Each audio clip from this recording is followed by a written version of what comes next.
안녕하십니까, 한이빌더입니다. 고민 많은 한의대생들에게 좀 도움이 되고자 영상을 찍었습니다. 저도 학부생 시절 많이 힘들었던 기억이라 아무쪼록 제 인사이트가 도움이 되기를 좀 바랍니다. 치엄레이입니다. 제 아버지인데요. 아버지의 중증 근무우력증, 복시가 심하셨고요. 양쪽 어깨를 사용하기가 어려웠습니다. 한 번씩 휘청거리는 증상도 있었고요. 아버지께서 말씀하시기를 담당 신경과 의사 선생님 소견으로는 곧 중환자실로 갈 수 있다고 경고를 했다고 합니다. 약 한 달 후 다시 내원했을 때는 눈만 보더랍니다. 복시가 이렇게 좋아질 수가 있는가 하고 놀랐다고 합니다. 현재는 약의 용량을 4분의 3으로 줄인 상태라고 합니다. 내심 절반 이상으로 줄이기를 바랬는데요. 결과적으로는 많이 개선이 되어가고 있고요. 양한방 협진을 했는데요. 양방에서는 스테로이드제와 면역 억제제를 처방받았고요. 한의학에서는 환기와 인삼을 베이스로 한 보중익기탕 가감방을 처방했습니다. 신경과 의사 선생님도 동의의료원 출신으로 한의학에 대해 우호적이시나 궁금증, 환기에 어떤 성분이 효과를 내는지 제발 알려달라고 하셨다고 합니다. 모른다는 사실을 모르는 것은 참 위험합니다. 이 부분에 대해 답변을 드리고 싶습니다. 아마 과학계를 잘 모르시는 듯합니다. 우주선도 발사하고 로봇도 만들고 하니 뭐든 다 해낼 수 있을 것 같다고 생각하기 쉬울 법도 한데요. 그러나 천연물의 분자 구조는 상당히 복잡해서 그런 식으로 간단하게 파악이 불가능합니다. 심지어 천연물의 분자 구조를 봐도 이게 독인지 약인지 제대로 판단할 수조차 없는 수준입니다. 그러니까 천연물을 들고 가서 이걸 먹어도 되나요? 먹으면 안 되나요? 하고 과학자에게 분석해 달라고 해도 잘 모를 가능성이 높다는 이야기입니다.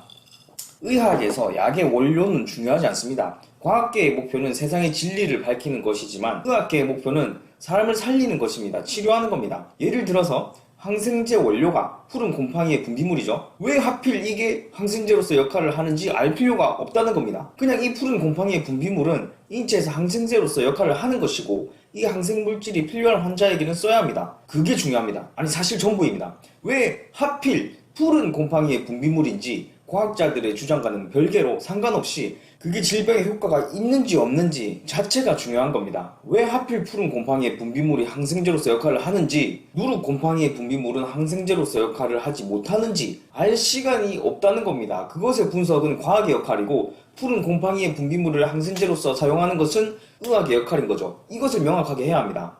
또 다른 예로는 노란 다발버섯을 들 수 있겠습니다. 이 버섯은 독버섯입니다.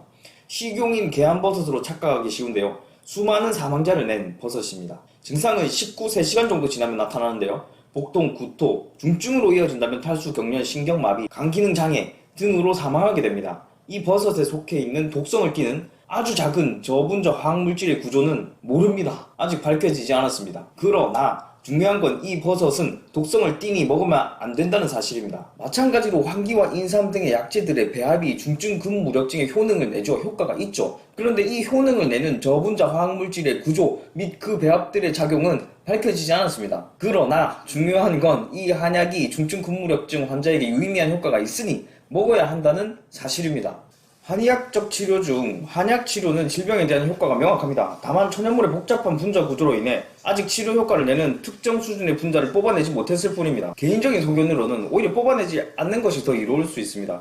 데이터상으로는 한 한약재만 사용했을 때보다도 다른 약재와의 조합을 통해 원하는 치료 효과를 배가시키고 부작용은 반감시키는 결과가 많기 때문이죠. 이제 더 복잡해지는 것입니다. 한 천연물의 분자 구조도 제대로 파악하지 못하는 수준인데 셋, 넷, 10가지 이상의 천연물들의 개별적 분자 구조와 이들 간의 상호작용까지 파악하려면 앞으로 얼마나 과학계가 발전을 해야 할지 상상하기도 어렵습니다.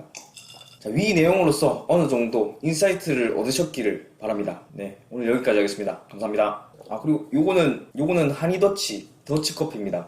제가 가장 좋아하는 원두를 기반으로 만든 더치커피인데 한번 꼭 드셔보십시오. 정말 맛있습니다. 네.